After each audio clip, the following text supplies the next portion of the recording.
Today's lecture, Soul Cycle, A Journey into Reincarnation and Beyond, is presented by Dr. Delbert Blair. Dr. Blair is the director of the Meta Center.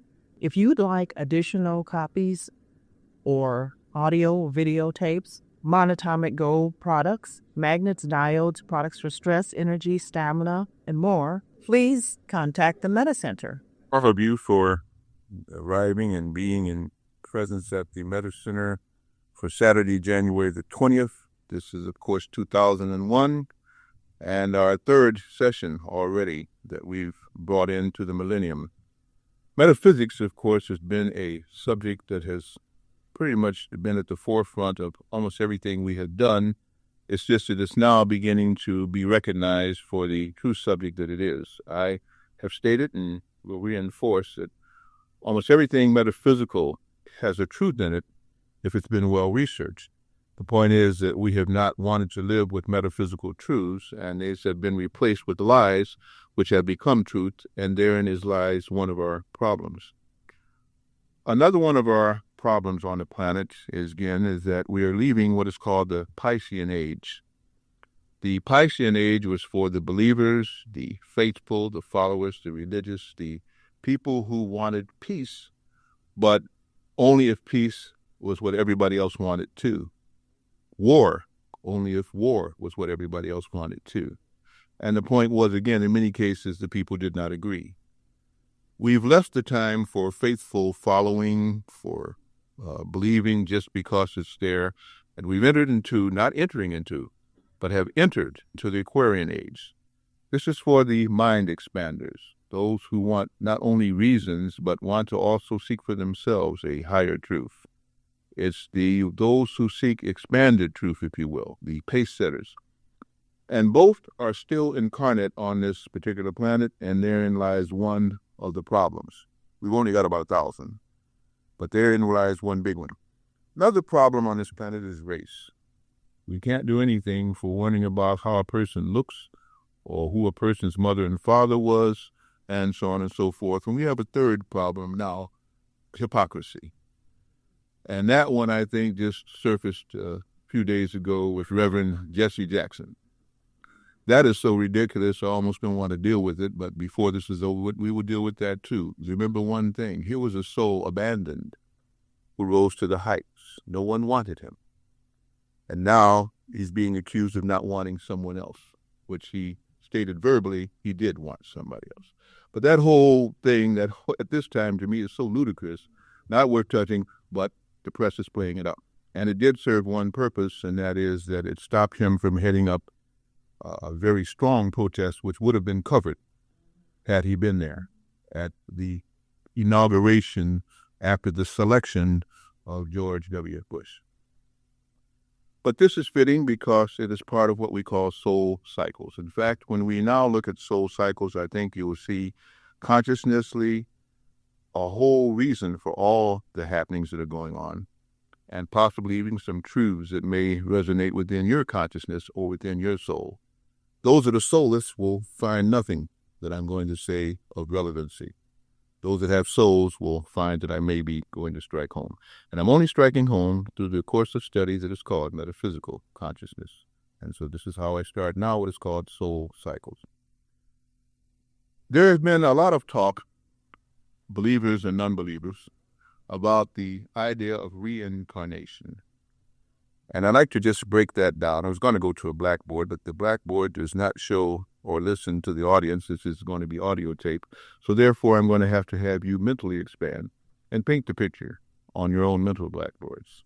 It simply means, again, reincarnation,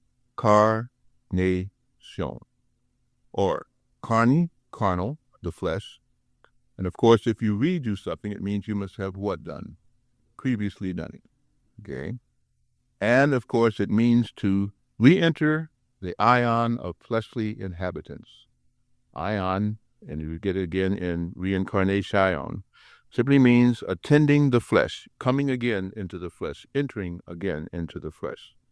It pretty much speaks for itself. The thing is there, what is entering again into the flesh? What is redoing what was done? For some, of course, it simply means that the spirit or consciousness has re-entered once again into a fleshly body, if we take it to be what is called physical, corporeal, or mortal bodies. We all know what a body is because that's what you walked up those steps to come here. All right. This is what you use daily to eliminate, to reproduce, what you use daily to cover with clothes. We understand that. But we also know that each of you here, I think, I'm looking around at some of the energy fields that I can see them, will go to sleep tonight and you'll come out of that body. And as I've stated before, if you sleep, you are not just mortal, because you must then activate some energy center to come out of this physical body so that the physical body can repair itself, so that the body or whatever it is that's in it can get re-energized. You can come back into it again and go on about your business. And you'll do that every 3.5 days. Even with drugs, you'll do it every 5 days, or you will sleep standing up, become comatose, and die, which should tell you right off the bat that you must not be physical only, because the real life force within you has to be reanimated. We even have to feed it. We feed the physical. But what are we finding out now? If we don't feed the spiritual, the mental, or whichever you want to call these other consciousnesses, they die. And when they die, soon the physical body dies. When you get tired of living, you will soon die. Sometimes you get diseased first, imbalanced first. When you have a zest for life, you'll fight for life no matter how the physical body is attacked, withered, or cancerized, or whichever again. You'll fight for that life, which lets you know that there is what we call a spirit within you. Now, we like spirit within people. We can identify with that. We can see that. This is that person, and we use it in two ways. A person is a very spiritual person, which means, in a sense, religious or metaphysical, has a strong spiritual do's and don'ts, does not need policemen or police force to guide them. And then we say that person has a lot of spirit, which means that person has what? A lot of strength and drive and animation.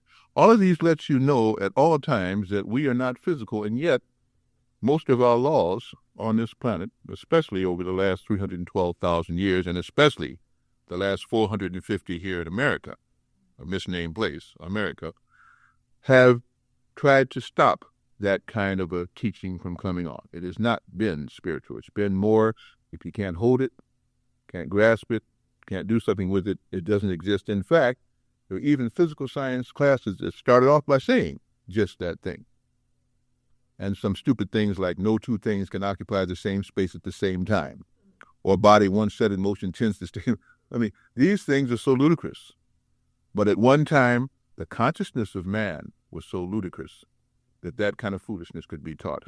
In the Aquarian age, there's no room for foolishness. So we have to get down to things that may hurt us, some things that may cause us to have a lot of consternation. I hope it does not make you so imbalanced that you become diseased. But we're going to look at that. We're going to look at race, and we're going to look at it from a point of view that's going to be very interesting. And you'll have to decide whether you're very religious or very spiritual, whether you're very much of a pathist or a pace setter, and just how much can you expand consciousness, because like it or not, our planet is expanding consciousness. And if you heard the reports that Melody gave earlier, you know that a lot of things are happening on this planet that can become very disconcerting, if you would. Let's take a look at one of the things that I think we should, to begin give some definitions for words and terms that we use a lot. We've heard the word many times used as soul.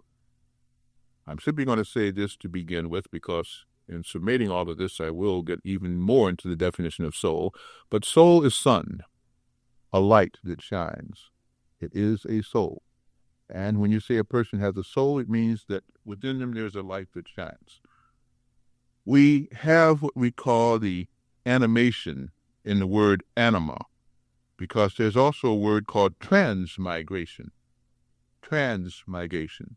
Transmigration is a belief that after death, the energy field, or the mass of a person, or some call it the soul, will pass on either to an animal or some kind of an animal form. It's called transmigration, a belief that the soul will pass on into an animal body. There's another word that must be addressed, and it is called metempsychosis. Metempsychosis. It's simply taken from two words. One is called meta. I'm sure you know what that means, above or over, again. And infraschön comes from the German. The Gaelic, again, is simply referred to as the light or spirit. It means to move from a point. So we're talking about now something metaphysically moving from a point to a point. What means the progression of the soul into a physical, animal body. But metempsychosis means the progression of a soul to another place. It doesn't say where or in what body, but simply into another place. Equally used, I think we should use those three words as part of our vocabulary rather than just saying reincarnation at all times. Reincarnation, coming into a fleshly body. Transmigration, coming into an animal fleshly body. But metempsychosis, moving from one point to another with the soul. All right? People use the term déjà vu, and it's pretty much understood. It's from the French, but of course it's been used so much now that people say déjà vu, feeling like I've been there before, feeling like just experienced this before. But déjà vu is simply when the spirit of an individual addresses so much life force, because it's been built up so much again, that that soul within that spirit, now we've got two different definitions again, is able to recall a soul journey that went on before. It's able to recall through the spirit of a person when it's animated enough that something was done before that the soul can now make an impression upon the spirit and the person remembers. They know in this lifetime, whatever it be, no more usually than 120 years for the best, 70 for many, that that soul or that spirit or that body has experienced something and it's recorded. It's recorded in something we call memory. But memory is not a place that has a pocketbook or a wallet. It is not a place that has a storage vault or so. It's a place nebulously in the brain that slowly plays through. So the brain becomes a vehicle for the mind. And the mind is a seat of memory. So we have constantly playing in brains a record, what some refer to as a cassock, of things that have gone on before, but the only kind of vehicle that can put it down is what is called a brain. We say again that we use very little of the brain. Well, when we look at the brain, we see it's something encased in the skull that generates energy and gives, again, a vehicle for expression and movement of the physical body. But it does much more. That's why up until the Aquarian age, or the beginning of it, we couldn't use much of that brain, because the other things it was supposed to do, we were not doing. We had been mistaught, miseducated, misled, and we were misconceived in many cases mentally. By the word, again, remember the word conceptions means to what? Conceive mentally. Conception did not mean to conceive of a physical body. The word conception means to conceive mentally. Everything here is being done mentally. Our soul reacts to mental consciousness. And now our brains are going to entrain, expand, whatever you would, to allow some of these other bodies to be used as vehicles of expression outside of the physical. For some, it's going to be a horrendous time. For some, it's going to be a time that's going to scare them to death and literally do so. And for some, it's going to be something that's going to bring you to life because you always knew it was there.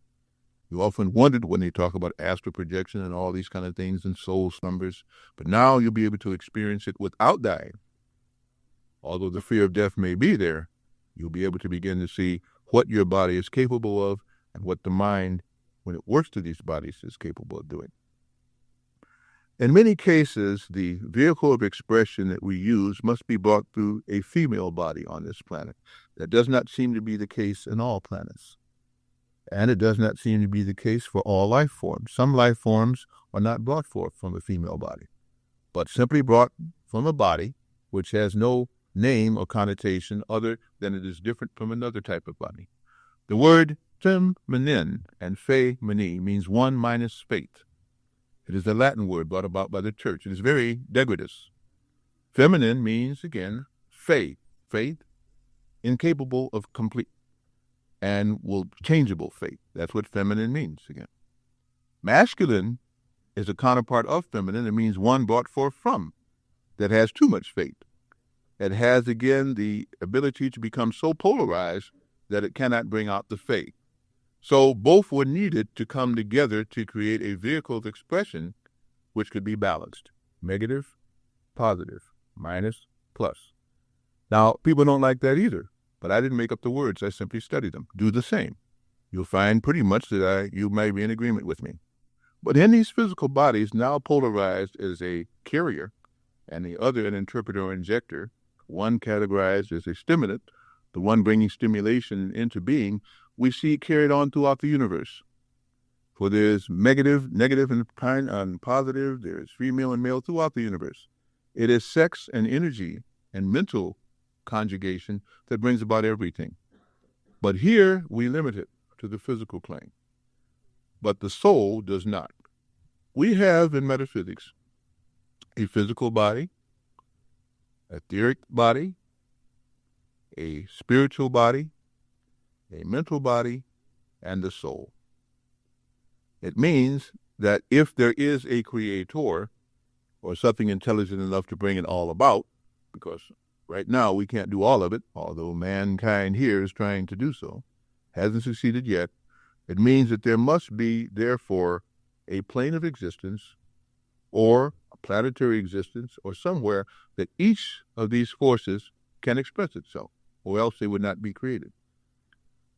The logic would be that there are places where the physical body is needed, and we have been calling them in many cases planets. There must be a case where the etheric body, the vehicle that goes between spirit and physical, must exist. And there could be a whole world of planets, therefore, that are etheric, and we might not be able to see, because we are now concentrated on the physical. If there is then a spiritual plane, there might be a whole world or galaxy or universe or whatever of just spiritual beings, not able to be seen by the physical. But what seems to be the course as we understand how the Creator works, as you go up, you can look backwards, but you can only guess upwards when you're on the lowest plane. And if that's the case, then you might also say that there is then a true mental plane, where nothing, a whole galaxy of just mental consciousness, where things that you think are, but only while you are thinking them, and only when thinking them in unison. And then finally, the proverbial consciousness of, is there one source? Is there a creator? Is there something? Though my poor mind can't feature and figure it anyway how that came into being, my soul tells me that that must exist. And so I have to refer to it as prime creator, universal prime creator. But belief in a creator I always have, always will have, for I cannot think of man bringing me into existence. I see what man and mankind does now, and it's so feeble. If this is a unit of expression, I've wasted my time on this planet. So therefore, I must look to there being more. I look forward to being more, but I also come to the postulation and concept that while being on a planet, there must be a reason. And that's what I tried to research, the reason for being on a planet. And does it have to happen again? We have many divisions on this planet, and we have many phylums on this planet. It was said through many of the holy books that man was the supreme being on this planet and was to dominate, subjugate, and control all other life forms. I don't think man was the supreme being on this planet, but I think dominating and subjugating, he's done well. I think he's even created what is called mankind, a kind of creature which was soulless, and using that expression to recreate, other than through the male and female cohabitation, that they actually created things on this planet. I think they're still in a process now through genetic engineering of crossing phylums and mutating things that will cause all kind of chaos on physical planets, and especially this one for time to come, because that soul consciousness tells them they should do it. And since they haven't mastered the soul, they search to be like the soulless or the soulful, the creator. And yet they haven't mastered what they were already given. When we feel a person dying, when it is announced a person has died, and when we go to the obsequies, we go to the obituaries, we go to the funerals and so, people go through a lot of mourning and tears, and I probably will do so also, because we're losing for a while contact with the person that was with us on the physical plane. But yet, each and every night, we lose contact with the person that was with us on the physical plane. And many of us are able to that journey find out more things about ourselves and about that person than we had before. The teaching was that any person whose body you come through, and especially when it comes to with the necessity of a male and female, was because you had previous contact with that person and you needed that area of expression to get things either right, wrong, or corrected. That you're never born to a soul that you did not have energy with before. The teachings also were that there were certain marks and signs that you could tell this. Our geneticists have told us it's because the sperm and the egg, the ovum and the injector, carry on these DNA and RNA replicants. But then we find, after this creature is born, at the bottom of the genetic pool are what they call dormant DNA. Some have even called it what? Junk DNA. It's junk because the soul has not reached the time of progression where everything that happened before was to be remembered. And also because we had some enemies and some lesser gods who didn't want us to know who we were and what we were capable of, so they made sure that those other RNA strands were broken so the DNA could not connect with it, because we were supposed to be born perfect, living for as long as we wanted to, and making the planet almost one that would be that of a very high-placed atom within the Creator's system. But since we took fault and homage and created what we would call karma, this was denied us. So now they're beginning to do what they should have done before, but they're doing it incorrectly, to awaken the ability of a physical body to not only remember its past lives, but also use the other vehicles of expression while on a physical planet to find out what the whole entire kingdom was, and taking away this journey that we've had to go on in ignorance for a long, long time, far too long than we should have had to. And there are those that fight that are soulless and don't want you to have that privilege because they don't have it. And there are those who have been misconceived and mistaught who go along with it. And right now we have our third battle that will have to be fought, but it will be fought in a very condensed space of time because time is speeding up now. We have what we call soldiers. Let's just take the non-prototypical soldier and leave it to those who fight valiantly and who usually die and kill. For those are people who have released the consciousness of soul and acted only on the physical plane in concert. They had to be deprogrammed, they had to be miseducated, and then they had to be directed. Now I'm varying this by saying soldiers versus those who fight. Some people fight because they think it is the right thing to do, for vengeance or because of inequities or so on like that. But a soldier fights for a country, for a cause, and by direction. Soldiers, therefore, when they were killed or killed people, released before their time souls that were locked in bodies, which meant that any time you have a warring planet or a warring solar system or a system where this goes on, you will have incompleteness and problems. And you have problems on various stratifications. Metaphysics divides our stratifications pretty much, as I stated before, from the physical up to the mental. And on this particular solar system, which needs a sun in order to exist, that soul that it spins around, that little atom of consciousness which gives it direction, they're supposed to learn on each classroom, which is a planet. But while they're learning, what they do either lets them get double promoted, failed, or kicked out of school. The worst thing is to get kicked out of school, period, when you've already stated that you wanted to go to school, when you've already been born into the physical to learn, and then you take away another's life. So once the cycle of war sets in, soldiers who kill create what is called karma. And this karma is then that they can't progress until the person who was the soul that was in that body progresses. And they create what is called a lot of planet-bound souls. In this case, we refer to our planet as Earth. It has had many other names. So now we refer to it as an earth-bound soul. A soul kept out of the classroom, locked out of understanding, having been born to learn and now taken away and shunted back, which is another word that is used, to an area of relearning. That is the earthbound soul. When enough planets, and let's just take this one, get locked up with enough earthbound